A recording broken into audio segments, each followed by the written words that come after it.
Добрый день, уважаемые участники конференции. Мне приятно отметить, что конференция «Культура Тувы. Прошлое и настоящее», которая впервые проводилась в 2004 году, сейчас отмечает свое 20-летие. То есть наше дело, к которому мы имеем непосредственное отношение, успешно продолжается. Мой доклад называется «Он был среди первых. Сая Бюрбе. Проблемы изучения творческого наследия композитора». Последние годы отмечены знаковыми юбилеями, круглыми датами со дня рождения корифеев, представителей двух поколений Тувинской композиторской школы. 2 года назад мы отмечали столетие Ростислава Кенденбиля и 80-летие Владимира Тока. В прошлом году 80-летие Хурижула Дамба, а в нынешнем году столетие Чергалола 24 апреля и Сайберби 5 декабря. Все эти имена уже вписаны в историю Тувы и тувинского музыкального искусства. Их творчество прочно вошло в концертную практику, изучается в учебных заведениях. Судьба распорядилась таким образом, что из 3 представителей старшего поколения тувинских композиторов Черкалол ушел из жизни в 1989 году, Кенденбиль в 1993 году, Бюрбе в 2012 году. Таким образом, Саймон Мырович Бюрбе пережил своих товарищей на 2 десятилетия и стал свидетелем эпохальных перемен в общественно-политической и культурной жизни постсоветской Тувы, продолжая как творческий человек активно в ней участвовать. Мне же посчастливилось общаться лично с этим не только интересным, но очень обаятельным, жизнерадостным человеком. О многогранности дарования Сайбербе говорилось не раз. В свое время педагог тувинской литературы Зинаида Константиновна Казанцева даже давала такое задание ученикам. Перечислите-ка все таланты Сайбербе. И перечисляли. Он и композитор, и танцор, учился Минусинский на хореографическом, и певец, и хакжумчу, известный исполнитель на многих тувинских инструментах, и музыкант-организатор, и педагог-методист, а еще писатель и журналист, а также успешный борец-курешист. Сейчас же я акцентирую внимание на его композиторской деятельности. В силу особенностей своей биографии, разносторонней натуры, он порой не мог концентрироваться в той же мере, как его коллеги Черголол и Кенденбиль, на этой деятельности. Однако именно Саймон Мырович стал ключевой фигурой, что помогла сохранить профессиональный творческий союз Тувы в смутные 90-е годы, сплотив многочисленное композиторское сообщество, когда оно существовало в виде объединенного союза профессиональных и самодеятельных композиторов. Несмотря на отсутствие былой государственной поддержки, что имели творческие союзы в годы советской Тувы, Бюрбе в период с 93 по 96 годы старался организовывать композиторские пленумы, концертные программы, встречи со слушателями, поддерживал связь местной организации с руководством Союза композиторов России. Гораздо позже своих соратников, с которыми в свое время одновременно он получал специальное образование, Саймон Мырович был принят в члены Союза композиторов России лишь в 1993 году, когда остро встал вопрос о сохранении тувинского отделения. Опыт руководящей работы, отличные организаторские способности, природная дипломатия и, конечно, личностное обаяние Бюрбе, его авторитет старшего коллеги для многих тувинских композиторов оказались очень полезны. И вот я считаю, что этот факт в истории композиторской организации Тувы мы должны помнить и ценить. Творческое наследие композитора, которое достаточно внушительно по количеству созданных произведений, включает в себя множество замечательных песен, которые сам автор прекрасно исполнял на сцене.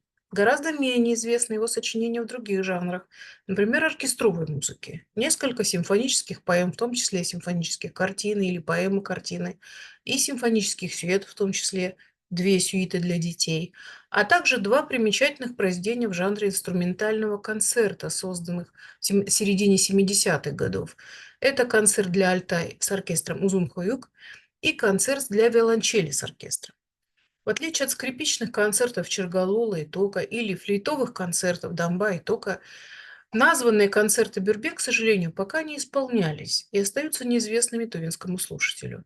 На наш взгляд, обращение автора в избранном жанре к струнным инструментам среднего и нижнего регистров в качестве сольных, вот сам по себе шаг уже нетривиальный.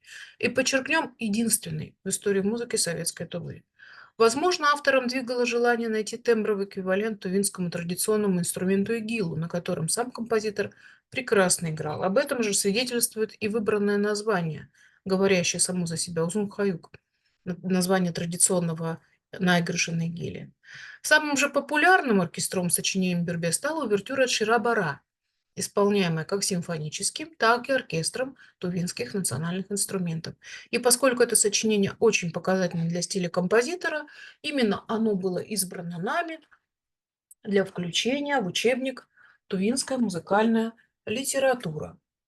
Хотя ряд оркестровых сочинений Бюрбе анализировался в диссертации Галины Осипенко о тувинской симфонической музыке, невозможно не заметить недооценку специалистами его творческого наследия. Например, в обзорной статье Сапельцева о музыкальной культуре советской Тувы творчество Бюрбе затрагивается лишь в связи с камерно-вокальными жанрами, песнями и романсом.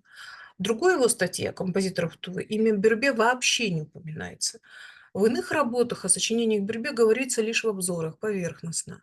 И в целом, на наш взгляд, фигура Бюрбе не была представлена в музыковедческих публикациях должным образом, хотя его перу принадлежит немало симфонических произведений, хоровые партитуры, а также опера «Чичек», написанная еще в 60-е годы, но ни разу не поставленная на сцене. В чем же причина такого отношения? Почему имя Бюрбе по сравнению с Чергололом или Кинденбилем, словно бы игнорируется? На наш взгляд, причина недостаточного внимания к Бюрбе со стороны музыковедов кроется в специфике его творчества, лежащего как бы на перепутье между сферами народного музыкального искусства и академической композиторской школы новоевропейской традиции. Ведь для каждой из этих сфер в отечественном искусствознании существует хорошо разработанный аппарат музыковедческого анализа, методы музыкальной фольклористики для явления народной культуры и методы историко-теоретического анализа для композиторских опусов.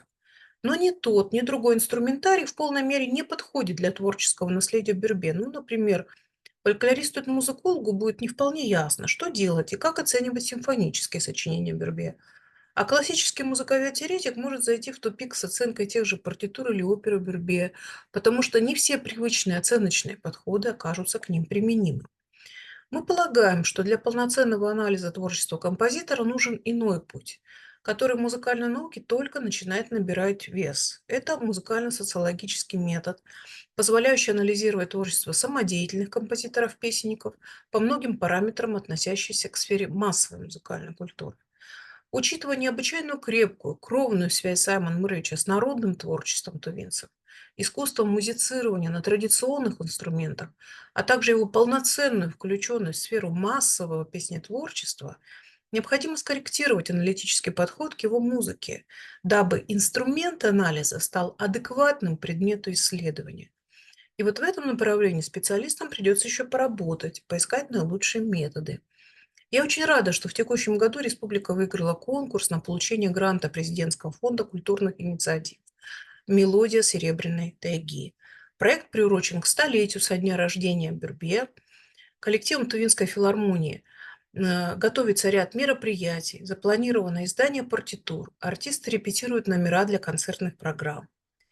Будем надеяться, что реализация данного проекта даст мощный стимул к возрождению интереса широкого слушателя и специалистов к музыкальному творчеству Саймон Мрыча Бюрбе.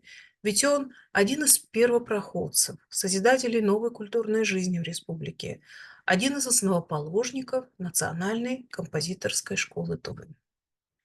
Спасибо за внимание.